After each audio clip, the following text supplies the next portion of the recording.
सरकार चला रहे थे तो उन पर तेजस्वी यादव के लिए गद्दी खाली करने का दबाव बना।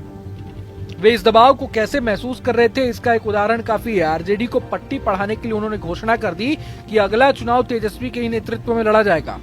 इससे उन्हें कुछ दिन की मोहलत मिल गई। इसी बीच उन्होंने आरजेडी को झटका दिया। बीजेपी एमएलसी संजय मयूख के घर छठ का प्रसाद खाने चले गए। जनसंघ के संस्थापक श्यामा प्रसाद मुखर्जी की जयंती उनकी महागठबंधन सरकार ने मनाई। मोतिहारी में सेंट्रल यूनिवर्सिटी के कार्यक्रम में नरेंद्र मोदी की तारीफ कर दी। आरजेडी दुबक गया। बाद में तो नीतीश ने आरजेडी का साथ ही छोड़ दिया। नीतीश के मुद्दे पर अमित शाह के स्टैंड से निश्चित ही नीतीश को तकलीफ पहुंची है। उन्होंने चुप्पी साध ली तो बीजेपी को खतरे का एहसास हुआ। संभव है कि बीजेपी की ओर से मान मुनव्वल भी हुआ हो। 3 दिनों तक खामोश रहने के बाद चौथे दिन नीतीश सार्वजनिक हुए हैं। प्रगति यात्रा पर वे बेतिया पहुंचे हैं। इस बीच बीजेपी की ओर से भी उन्हें मनाने पटाने की पूरी कोशिश हुई है। एक स्वर से नीतीश के नेतृत्व के कबूलनामे बीजेपी नेताओं की ओर से सुनाई देने लगे हैं। इधर नीतीश की चुप्पी और अस्वस्थता को लेकर कई तरह के कयास लगाए जा रहे हैं। कुछ एक्सपर्ट्स तो इसे उनकी पुरानी रणनीति मान रहे हैं, जहां वे अपनी चुप्पी को अपने अगले कदम के संकेत के रूप में इस्तेमाल करते हैं। बिहार की राजनीति में पहले भी देखा गया है कि जब जब नीतीश कुमार खामोश होते हैं कुछ बड़ा बदलाव होता है। लोग मान रहे हैं कि अगर वे एनडीए से अलग होते हैं तो उनका अगला ठिकाना इंडिया गठबंधन ही होगा। हालांकि नीतीश कुमार के लिए एनडीए से अलग होना इतना आसान नहीं होगा। बीजेपी ने उन्हें बिना शर्त समर्थन दिया। यहां तक कि जेडीयू के कमजोर प्रदर्शन के बावजूद सीएम पद पर बने रहने का मौका दिया है। इसके अलावा इंडिया अलायंस में तेजस्वी यादव जैसे नेता पहले से सीएम पद के बड़े दावेदार हैं। ऐसे में नीतीश के लिए इंडिया अलायंस में जगह बनाना मुश्किल होगा। हालांकि नीतीश कुमार के सबसे करीबी और जेडीयू सांसद संजय झा का कहना है कि नीतीश ही बिहार में एनडीए का चेहरा होगा। सुनिए।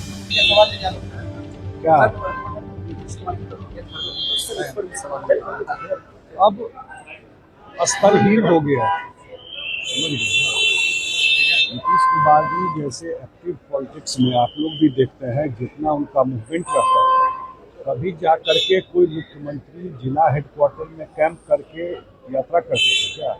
इस निश्चित तो वहाँ रहने की भी नहीं थी। सुबह जाते थे और 2 घंटा में वापस पटना आ जाते।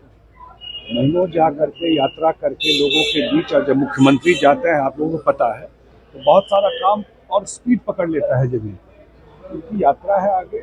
और इस तरह का स्तरहीन, और बिहार की जनता निश्चित रूप से इन सब चीज़ों को देखते होगी और उन लोगों को भी ठीक नहीं लगता है जब इस तरह की भाषा बोलते हैं। गृह मंत्री ने जिस तरीके से भाषण दिया है सदन में, लगातार सियासत हो रही है। कह रहे हैं कि विपक्ष के लोग इस्तीफा दे देनी चाहिए, माफी मांगनी चाहिए। मैंने कहा ना, कुछ बचा है। हम लोग तो थे सदन में जब बोल रहे थे। वो परत दर परत जो कांग्रेस ने किया बाबा साहब के साथ, वो बता रहे। सुनिए उनका पूरा।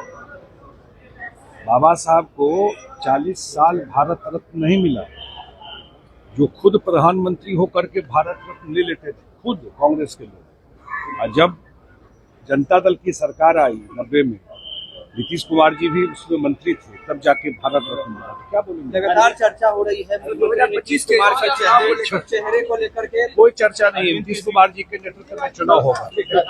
अगर बिहार केजरीवाल ने लेटर लिखा है मुख्यमंत्री नीतीश कुमार को, मैंने दिया है जवाब। अब कहा है कि भाई वो आप तो ऐसे आदमी है, नीतीश कुमार जी पर आप जो पूछ रहे हैं, इंडिया गठबंधन में हम लोग थे, ये तो पटना से भाग गए थे। आपको याद होगा जब यहाँ पे कार्यक्रम चल रहा था जातीय जनगणना पर, बिहार अकेला प्रदेश है जो काम इस पर सर्वे किया, और हम लोग नीतीश कुमार जी उठाते रहे इस बात को, लेकिन कभी भी उन्होंने इस बात का समर्थन नहीं किया वहां। और जो बिहार के लोग दिल्ली में रहते हैं, आप लोग याद कीजिए, पत्रकार हैं, आप लोग के पास फुटेज होगा, जब कोरोना चल रहा था तो बस में भर भर करके बॉर्डर पर छोड़ दिए थे। याद होगा आप लोगों को, लोग पैदल चल के आ रहे थे। ये केजरीवाल जी का ही क्रियाकलाप है। जो पूर्वांचल और बिहार के लोगों को कोरोना में जो दिल्ली में रहते थे, सबको बस में भर के दिल्ली के बॉर्डर पे छोड़ दिए। और फिर नीतीश कुमार जी यहाँ कैंप लगा के उनको रखे, 1000 रुपया उनके अकाउंट में दिए। भूलना नहीं चाहिए इस सब बात। 1000 रुपया अकाउंट में दिए, कैंप में लगा करके रख के, बॉर्डर पे गाड़ी लगा के जब वो लोग बिहार में इंटर किए, तब उनका कोई दिक्कत नहीं। केजरीवाल जी की भावना दलित पिछड़ों किसको राज्यसभा भेजे आज तक? नीतीश जी को मौका मिला तो अपने जगह पर बिहार में महादलित मुख्यमंत्री बनाए। कौन करता है? बहुत खुशी की बात है कि बिहार में जिस तरह से इंडस्ट्री में इन्वेस्टमेंट में काम हो रहा है। आने वाले 5 साल में मैं हमेशा कहता हूँ इस डबल इंजन सरकार में जो आगे जो है बिहार में 5 साल में इतना इन्वेस्टमेंट आएगा कि बाहर के लोग बिहार में काम करेंगे।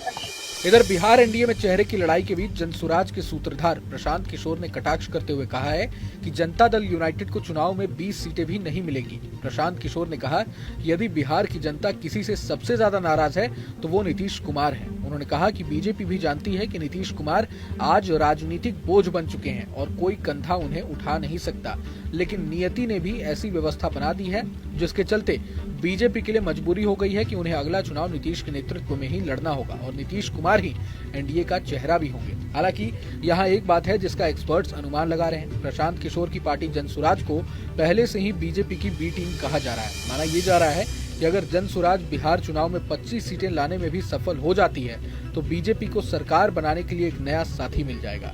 एनडीए में पहले से चिराग पासवान जैसे मजबूत खिलाड़ी हैं जो दलित वोटों को अपनी ओर आसानी से खींच सकते हैं। ऐसे में बीजेपी को नीतीश के सहारे नहीं रहना पड़ेगा, लेकिन केंद्र में बीजेपी को अपनी सरकार बचाए रखने के लिए उसे नीतीश का साथ हर हाल में चाहिए होगा। इसलिए इन अटकलों में ज्यादा दम नहीं दिखता है। बहरहाल बिहार चुनाव से पहले एक बार फिर नीतीश कुमार किस ओर करवट लेंगे, इस बात की चर्चा तेज हो गई है। बिहार एनडीए में नेतृत्व को लेकर अघोषित युद्ध छिड़ा हुआ है। बीजेपी के नेता लगातार ये बात कहते रहे हैं कि अगला विधानसभा चुनाव नीतीश कुमार के नेतृत्व में ही लड़ा जाएगा। जेडीयू के नेताओं का ऐसा कहना तो स्वाभाविक ही है। जेडीयू के कार्यकारी अध्यक्ष संजय झा ने भी कहा है कि नीतीश के नेतृत्व में ही अगला विधानसभा चुनाव एनडीए लड़ेगा, लेकिन नीतीश कुमार के नेतृत्व को लेकर संशय की स्थिति इसलिए पैदा हुई है क्योंकि गृह मंत्री अमित शाह ने एक टीवी चैनल के कार्यक्रम में कह दिया था कि बिहार का अगला सीएम कौन होगा इस बाबत संसदीय बोर्ड फैसला करेगा। यहीं से नीतीश के नेतृत्व को लेकर नए सिरे से बहस छिड़ गई। आनन फानन में बिहार एनडीए की बैठक हुई। बीजेपी के प्रदेश अध्यक्ष दिलीप जायसवाल ने नीतीश के नेतृत्व में चुनाव लड़ने की बात कबूली।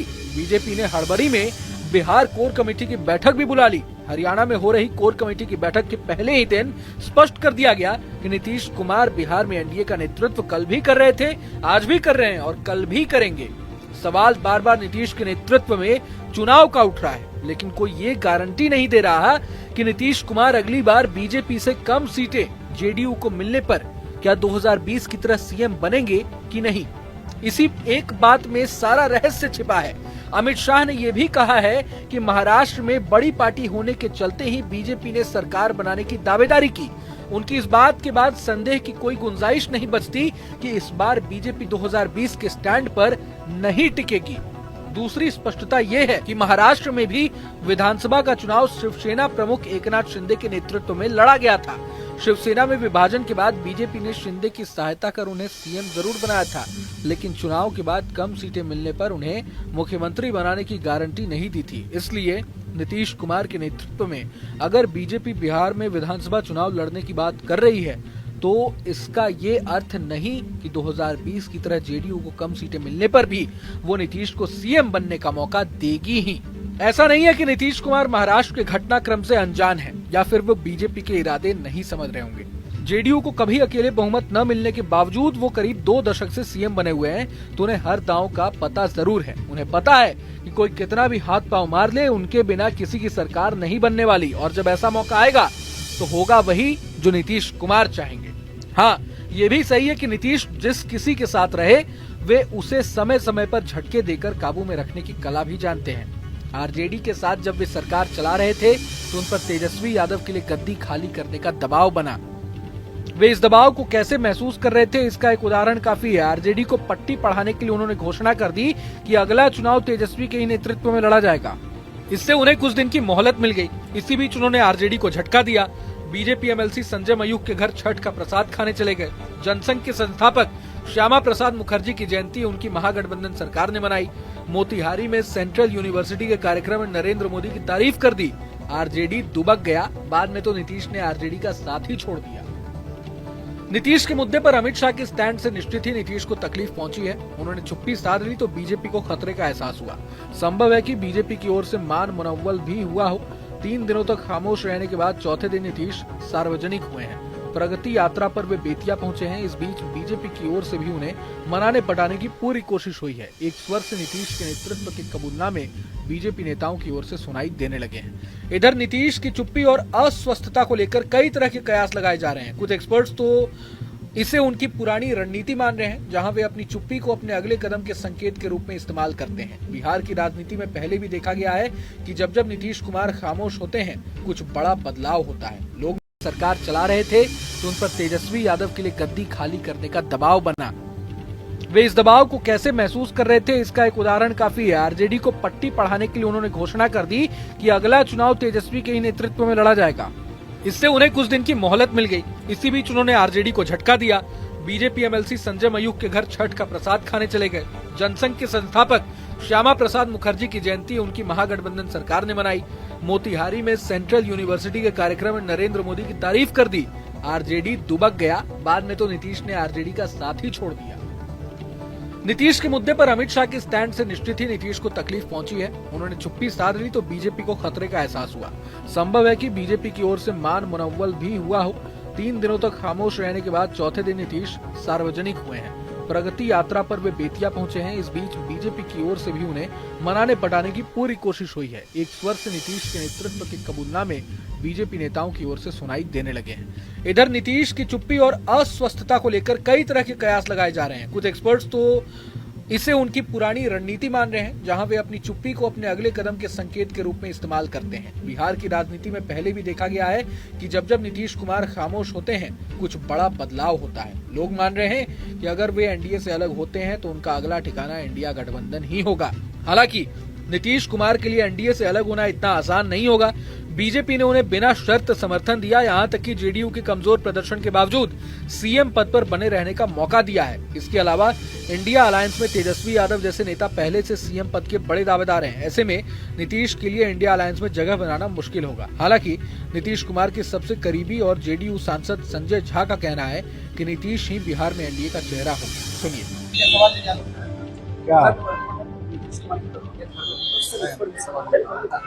अब स्तरहीन हो गया।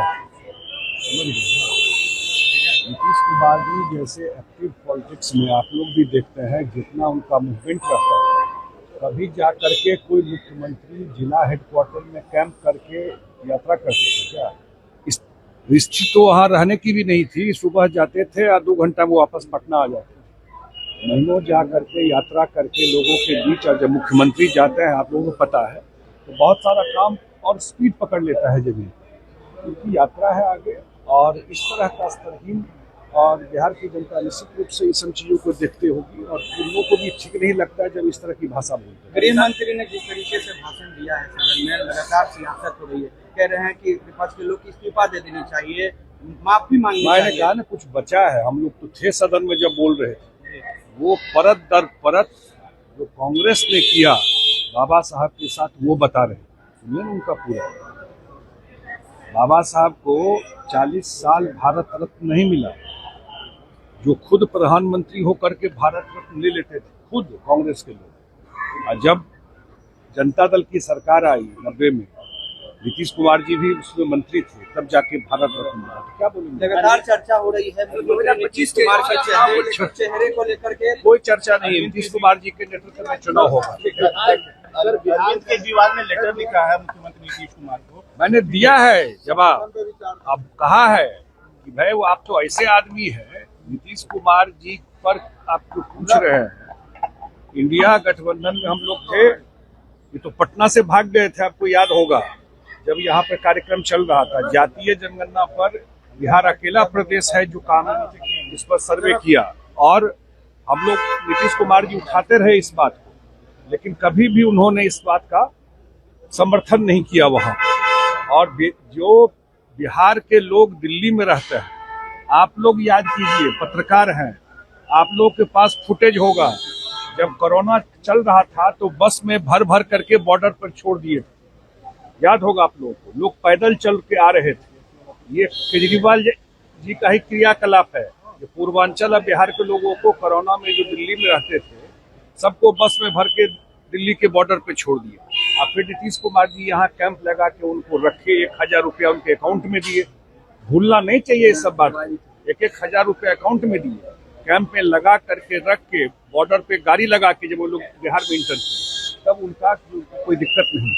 केजरीवाल जी की भावना दलित पिछड़ों किसको राज्यसभा भेजे आज तक? नीतीश जी को मौका मिला तो अपने जगह पर बिहार में महादलित मुख्यमंत्री बनाए, कौन करता है? अडानी ग्रुप ने 27,900 करोड़ रुपए बहुत खुशी की बात है, बहुत खुशी की बात है कि बिहार में जिस तरह से इंडस्ट्री में इन्वेस्टमेंट में काम हो रहा है, आने वाले 5 साल में मैं हमेशा कहता हूं इस डबल इंजन सरकार में जो आगे जो है बिहार में 5 साल में इतना इन्वेस्टमेंट आएगा कि बाहर के लोग बिहार में काम करेंगे। इधर बिहार एनडीए में चेहरे की लड़ाई के बीच जनसुराज के सूत्रधार प्रशांत किशोर ने कटाक्ष करते हुए कहा है कि जनता दल यूनाइटेड को चुनाव में 20 सीटें भी नहीं मिलेगी। प्रशांत किशोर ने कहा कि यदि बिहार की जनता किसी से सबसे ज्यादा नाराज है तो वो नीतीश कुमार है। उन्होंने कहा कि बीजेपी भी जानती है कि नीतीश कुमार आज राजनीतिक बोझ बन चुके हैं और कोई कंधा उन्हें उठा नहीं सकता, लेकिन नियति ने भी ऐसी व्यवस्था बना दी है जिसके चलते बीजेपी के लिए मजबूरी हो गई है कि उन्हें अगला चुनाव नीतीश के नेतृत्व में ही लड़ना होगा और नीतीश कुमार ही एनडीए का चेहरा भी होंगे। हालांकि यहाँ एक बात है जिसका एक्सपर्ट्स अनुमान लगा रहे हैं। प्रशांत किशोर की पार्टी जनसुराज को पहले से ही बीजेपी की बी टीम कहा जा रहा है। माना ये जा रहा है कि अगर जनसुराज बिहार चुनाव में 25 सीटें लाने में भी सफल हो जाती है तो बीजेपी को सरकार बनाने के लिए एक नया साथी मिल जाएगा। एनडीए में पहले से चिराग पासवान जैसे मजबूत खिलाड़ी हैं जो दलित वोटों को अपनी ओर आसानी से खींच सकते हैं। ऐसे में बीजेपी को नीतीश के सहारे नहीं रहना पड़ेगा, लेकिन केंद्र में बीजेपी को अपनी सरकार बचाए रखने के लिए उसे नीतीश का साथ हर हाल में चाहिए होगा। इसलिए इन अटकलों में ज्यादा दम नहीं दिखता है। बहरहाल बिहार चुनाव से पहले एक बार फिर नीतीश कुमार किस ओर करवट लेंगे, इस बात की चर्चा तेज हो गई है। बिहार एनडीए में नेतृत्व को लेकर अघोषित युद्ध छिड़ा हुआ है। बीजेपी के नेता लगातार ये बात कहते रहे हैं कि अगला विधानसभा चुनाव नीतीश कुमार के नेतृत्व में ही लड़ा जाएगा। जेडीयू के नेताओं का ऐसा कहना तो स्वाभाविक ही है। जेडीयू के कार्यकारी अध्यक्ष संजय झा ने भी कहा है कि नीतीश के नेतृत्व में ही अगला विधानसभा चुनाव एनडीए लड़ेगा, लेकिन नीतीश कुमार के नेतृत्व को लेकर संशय की स्थिति इसलिए पैदा हुई है क्योंकि गृह मंत्री अमित शाह ने एक टीवी चैनल के कार्यक्रम में कह दिया था कि बिहार का अगला सीएम कौन होगा इस बाबत संसदीय बोर्ड फैसला करेगा। यहीं से नीतीश के नेतृत्व को लेकर नए सिरे से बहस छिड़ गई। आनन फानन में बिहार एनडीए की बैठक हुई। बीजेपी के प्रदेश अध्यक्ष दिलीप जायसवाल ने नीतीश के नेतृत्व में चुनाव लड़ने की बात कबूली। बीजेपी ने हड़बड़ी में बिहार कोर कमेटी की बैठक भी बुला ली। हरियाणा में हो रही कोर कमेटी की बैठक के पहले ही दिन स्पष्ट कर दिया गया कि नीतीश कुमार बिहार में एनडीए का नेतृत्व कल भी कर रहे थे, आज भी कर रहे हैं और कल भी करेंगे। सवाल बार बार नीतीश के नेतृत्व में चुनाव का उठ रहा है, लेकिन कोई ये गारंटी नहीं दे रहा कि नीतीश कुमार अगली बार बीजेपी से कम सीटें जेडीयू को मिलने पर क्या 2020 की तरह सीएम बनेंगे कि नहीं। इसी एक बात में सारा रहस्य छिपा है। अमित शाह ने यह भी कहा है कि महाराष्ट्र में बड़ी पार्टी होने के चलते ही बीजेपी ने सरकार बनाने की दावेदारी की। उनकी इस बात के बाद संदेह की कोई गुंजाइश नहीं बचती कि इस बार बीजेपी 2020 के स्टैंड पर नहीं टिकेगी। दूसरी स्पष्टता ये है कि महाराष्ट्र में भी विधानसभा का चुनाव शिवसेना प्रमुख एकनाथ शिंदे के नेतृत्व में लड़ा गया था। शिवसेना में विभाजन के बाद बीजेपी ने शिंदे की सहायता कर उन्हें सीएम जरूर बनाया था, लेकिन चुनाव के बाद कम सीटें मिलने पर उन्हें मुख्यमंत्री बनाने की गारंटी नहीं दी थी। इसलिए नीतीश कुमार के नेतृत्व में अगर बीजेपी बिहार में विधानसभा चुनाव लड़ने की बात कर रही है तो इसका ये अर्थ नहीं कि 2020 की तरह जेडीयू को कम सीटें मिलने पर भी वो नीतीश को सीएम बनने का मौका देगी ही। ऐसा नहीं है कि नीतीश कुमार महाराष्ट्र के घटनाक्रम से अनजान हैं या फिर वो बीजेपी के इरादे नहीं समझ रहे होंगे। जेडीयू को कभी अकेले बहुमत न मिलने के बावजूद वो करीब 2 दशक से सीएम बने हुए हैं, तो उन्हें हर दांव का पता जरूर है। उन्हें पता है कि कोई कितना भी हाथ पांव मार ले, उनके बिना किसी की सरकार नहीं बनने वाली, और जब ऐसा मौका आएगा तो होगा वही जो नीतीश कुमार चाहेंगे। हाँ, ये भी सही है कि नीतीश जिस किसी के साथ रहे वे उसे समय समय पर झटके देकर काबू में रखने की कला भी जानते हैं। आरजेडी के साथ जब वे सरकार चला रहे थे तो उन पर तेजस्वी यादव के लिए गद्दी खाली करने का दबाव बना। वे इस दबाव को कैसे महसूस कर रहे थे इसका एक उदाहरण काफी है। आरजेडी को पट्टी पढ़ाने के लिए उन्होंने घोषणा कर दी कि अगला चुनाव तेजस्वी के ही नेतृत्व में लड़ा जाएगा। इससे उन्हें कुछ दिन की मोहलत मिल गई। इसी बीच उन्होंने आरजेडी को झटका दिया। बीजेपी एमएलसी संजय मयूख के घर छठ का प्रसाद खाने चले गए। जनसंघ के संस्थापक श्यामा प्रसाद मुखर्जी की जयंती उनकी महागठबंधन सरकार ने मनाई। मोतिहारी में सेंट्रल यूनिवर्सिटी के कार्यक्रम में नरेंद्र मोदी की तारीफ कर दी। आरजेडी दुबक गया, बाद में तो नीतीश ने आरजेडी का साथ ही छोड़ दिया। नीतीश के मुद्दे पर अमित शाह के स्टैंड से निश्चित ही नीतीश को तकलीफ पहुंची है। उन्होंने चुप्पी साध ली तो बीजेपी को खतरे का एहसास हुआ। संभव है कि बीजेपी की ओर से मान मुनव्वल भी हुआ हो।